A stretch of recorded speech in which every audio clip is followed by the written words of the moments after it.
SacktownRadio.com.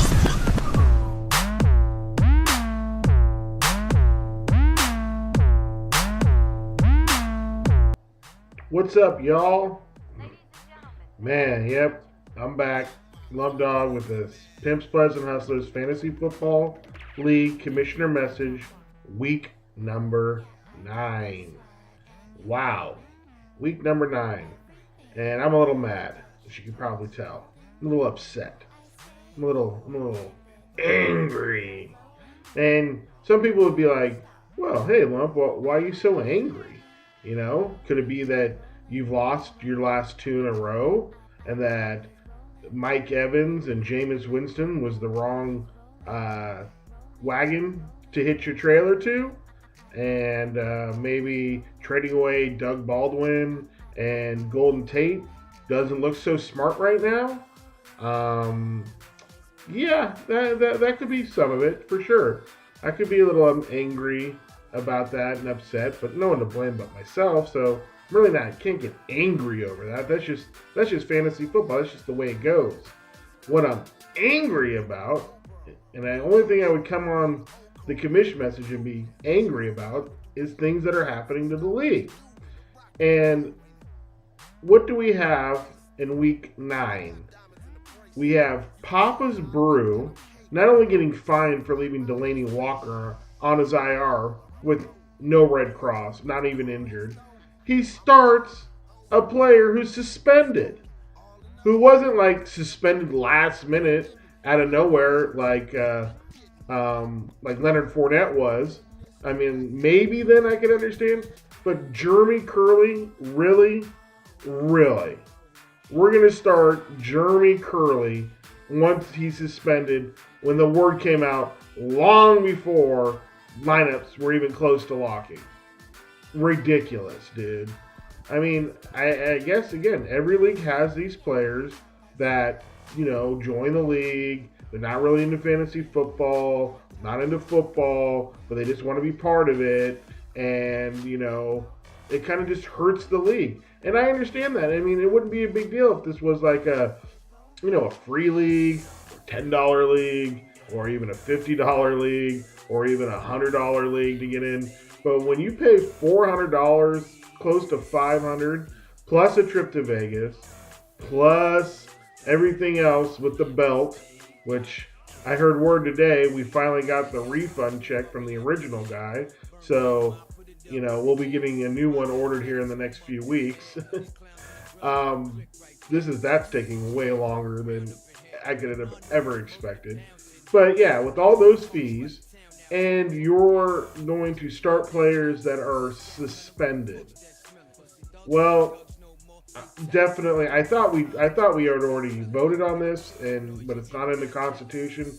Either I forgot to write it down, but I can't find anything. We are going to institute a rule in this league where there's a fine for starting players that are either on a bye week or suspended. You know, I mean, and not like suspended like last minute, like again, Leonard Fournette, you know. I mean, I wouldn't forgive it, but I'd understand it a little bit more. But Jeremy Curley, it just makes no sense. And then to top it off, leaves a wide receiver. I can't remember off the top of my head right now, but leaves another receiver on his bench that got him 13 points that would have got him the win. Darren, what are you doing, bro? Just pay some attention. We're not saying you have to be in it like a lot of us are, but just pay a little bit of attention. Like Sunday morning, check your lineup. Mondays after Sundays, check your lineup. Tuesdays before waivers run, check your lineup. Thursdays before the games, check your lineup.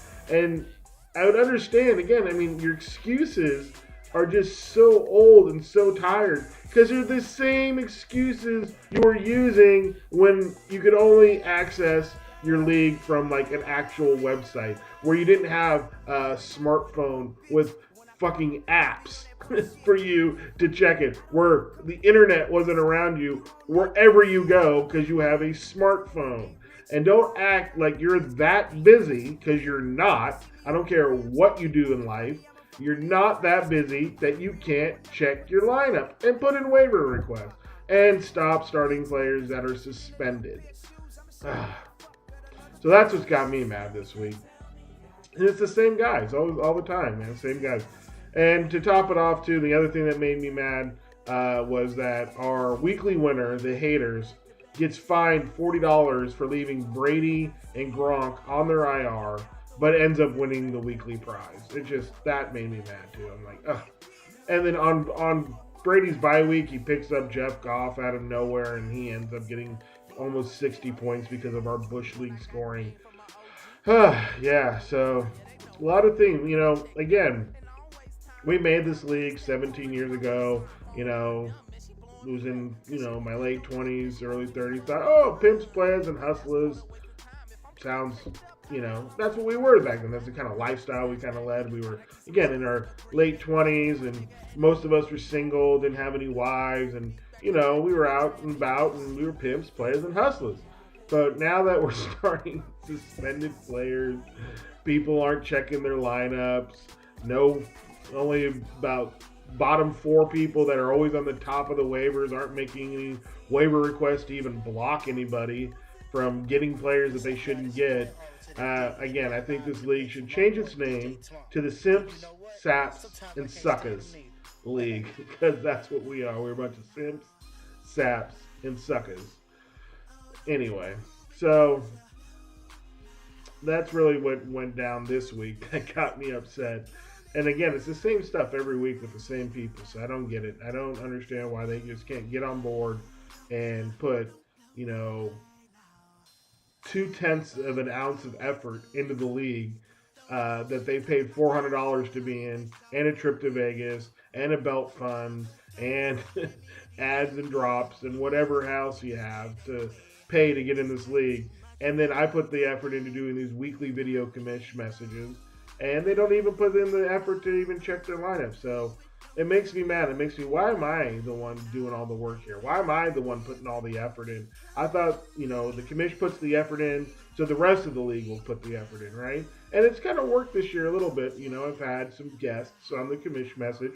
They've come through, and it's been fun. I enjoyed those, but I'd be much more happy without this red fire coming out of my head if people would stop starting suspended players, stop putting non-injured players on their IR, which, by the way, we are going to definitely fix that. This year, it is being abused like nobody's business.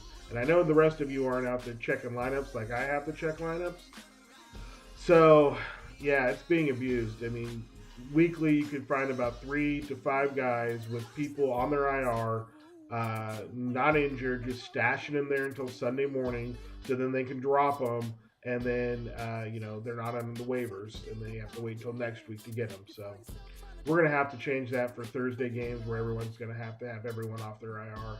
I think it's best for the league, and I'm not going to put that to the vote. That's just going to get instituted, because that's in the best interest of the league.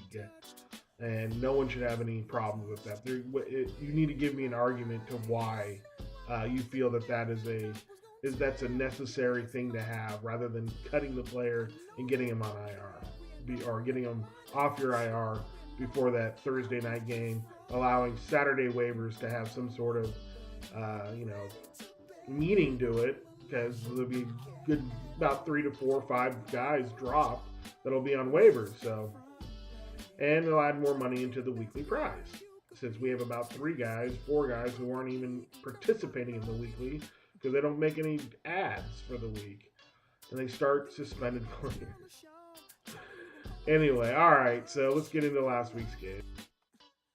All right, here we go with last week's game, week 9, and PPH. We'll start off with my game, which was absolutely disgusting, and I seem to have traded away the first place spot, but that's okay. Like I said, I don't want to go into the playoffs in first place. I've padded my record. I can afford some losses, but holy crap, have the wheels fallen off the wagon what the hell is going on with my squad? Jameis Winston gets injured. Now they're talking about he's starting fights on the sideline with when he's not even in the game. I mean, give me a break. And then Williams actually came through. It was a pretty good free agent pickup. I was at last on the waivers again. Someone I shouldn't have got.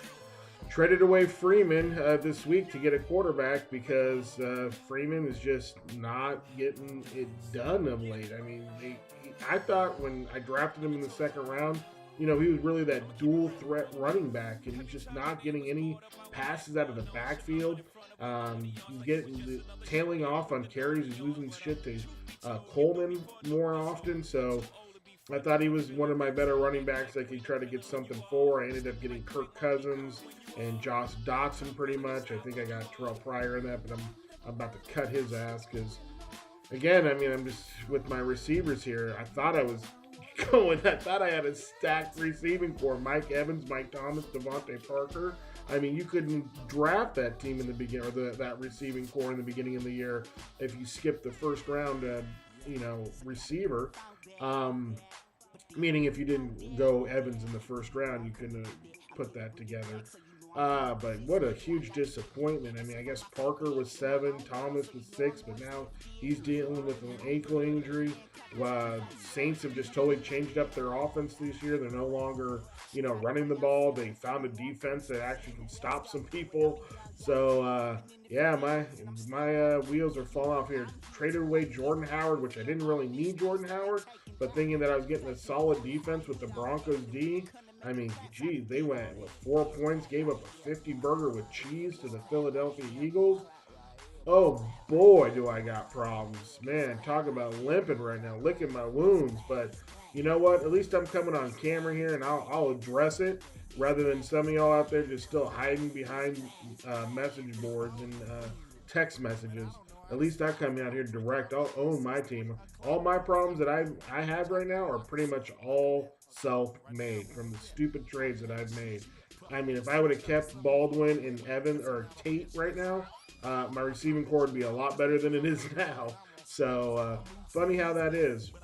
I guess it's that Hard Knocks curse actually came up and bit me. Hopefully get Le'Veon Bell back this week. I got Kirk Cousins with a tough matchup, but man, better than any free agent quarterback, I think, right now. Maybe I was going to go Case Keenum this week, so that's going to probably bite me in the ass, and I'm probably going to regret not just sticking with Case Keenum and then not trading Freeman. But 48 points, not really much to talk about there other than everything I've done shitty like I just talked about. Fuck the NFL. Really, I mean, disgusting to get a win with 70 points. He's lucky he played me. He would have never beaten anybody else. He wouldn't have beaten anybody else this week other than me. Dalton with 13. I mean, how do you lose to a quarterback that scores 13? Well, if your quarterback scores 6, I guess. Hyde with 12. As a matter of fact, I gave him that advice on Sunday morning. Staines called me up talking about Drake this, Drake that. And I was like, dude, you're stupid. Go Hyde. You don't know what they're doing with Drake yet. Hyde, you know that he's the number one guy there. So he looks like he made that change right after he got off the phone with me. So that was a good call for me. But that's what the commish does. It gives you good advice. Whether you're playing me or not, I'm just going to give you my honest opinion because that's what's good for the league. Matthews comes through with 13th from him, and that's really all there's to talk about that. In the next game, we got the unregistered 6 offenders taking out Flat Earth Conspiracy 116-96. Stafford blows up on Monday night with 48 points, 10 from Mixon, 13 from Ingram, and then 17 from the Legatron Zerline, 10 from the Panthers dudes. I guess is all right, but he's also having a little problems here on his receiving core. He started off this year pretty tough with the receivers. I guess he still has Antonio Brown, who is on a bye, but still worked out. Still not as solid as it was when he had Jordy Nelson and Antonio Brown, but he's bouncing back with Ingram, which has been turning out to be a good tight end this year. So he's gotten that 116 win and improved to 5-4, and now in the mix. Flat Earth Conspiracy, Josh McCown with 27. He lost to Sean Watson, so picked up McCown. Alvin Kamara with 23. I mean, all of a sudden he's coming on there. 17 from Baldwin. There you go. 12 from Tate. As you can see, could have been my receiving core. I'm hooking up or Flat Earth Conspiracy. 19 more points. Wouldn't have gotten me the win, but it at least helped my points scored. 13 from Kelsey, Bagaki on the kicker with -3, and then 2 from the great vaunted Bills defense. Each team going to 5-4.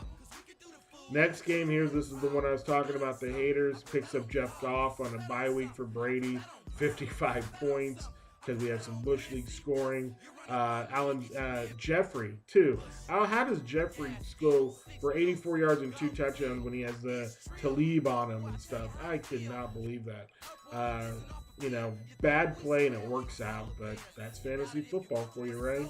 Ted Ginn, the best receiver, I guess, in New Orleans with 11.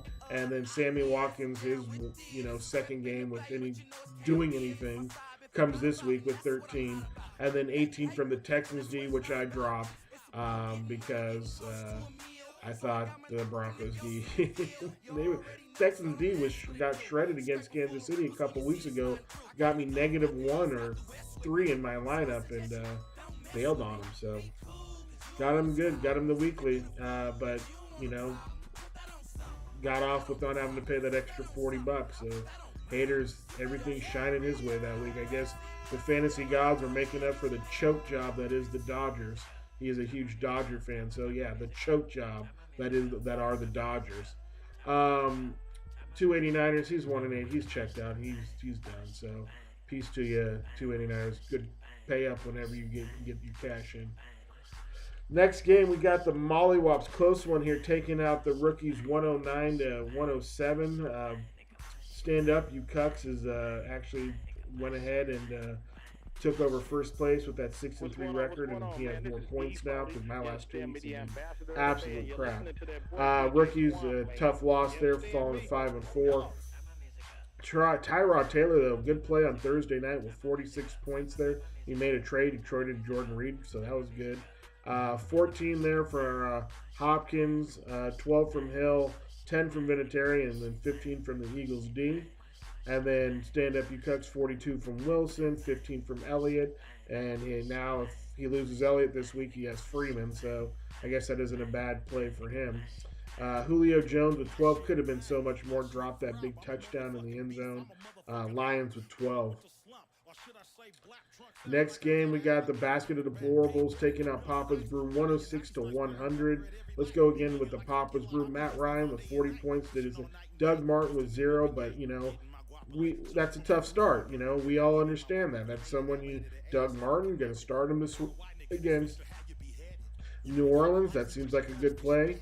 No one would expect him to get 0. Can't blame you for that. 32 from Hilton, blows up, gets you all the points. But here we go. Jeremy Curley with the suspension. What the hell are you doing, bro? Pay attention. I went through that, but god damn, what are you doing? And then 11 from Trevecchio. And then Marcus Lee. Marcus Lee starts him. Easy play. Oh, my guy's suspended. Put him on the bench. Put my other guy in. Would have gotten him the win. But he wants to roll with suspended players in his lineup. I don't get it. Basket of Deplorables, 36 points there from Smith, -4 from Jonathan Stewart. How does that not cost him the win is beyond me, but I guess it's the 21 from Gurley and the 23 from Marvin Jones on Monday night is what really pulled it out for him. And then 19 from the Jaguars D. I got to play Basket of Deplorables this week, and having a feeling that's going to be a tough matchup. Gurley's been a monster. Hopefully Bell can at least match him. I feel good about my second. Damian Williams, I guess, is just as good. He's going with Deion Lewis this week. AJ Green, I guess. I gotta hope Mike Thomas can keep up with him. And I don't know why AJ Green isn't suspended when Mike Evans is. Sanu with 8, which is, not his ceiling. I gotta hope that this week isn't a Sanu week in Atlanta. And then Marvin Jones, hopefully that was his big week. Get that out of the way. Boom. Put that away. That was last week. This week, go back to being Marvin Jones. So anyway, the next game we got going on here in the last game was Patty's Playboys gets the big win in the upset of the Juggernauts, 109 to 105, improves to 2-7, keeps his playoff hopes barely breathing. He's still mathematically alive. Juggernauts puts the Juggernauts on the ropes. So Juggernauts, they're led by a 44 from Dak Prescott. You know, he's been really surprising me this year, Prescott. I didn't really like him before the season. Thought that he wasn't a really good play this year. But you know what? He's been solid as fuck. So props to Juggernauts there on Dak Prescott. Robbie Anderson with 10 and then 20 from the Seahawks D. Wasn't enough there. Carr with 33 for Patty's Playboy. Adrian Peterson shows up with 13. 13 from Jared Cook and then 29 from the Saints D. Like I said, all of a sudden the Saints have a defense, so that's crazy. Anyway, he gets the win and keeps his playoff hopes mathematically alive. Alright, yeah, so I'm back. I've calmed down a little bit. I'm not as angry as I was at the beginning. I've gotten to vent it out a little bit, so that's good, but nothing's going to really take it completely away until some of these fucking dudes start doing their jobs as owners, dude. Trying to have a legit league where everyone's in it to win it, not, just in it for whatever.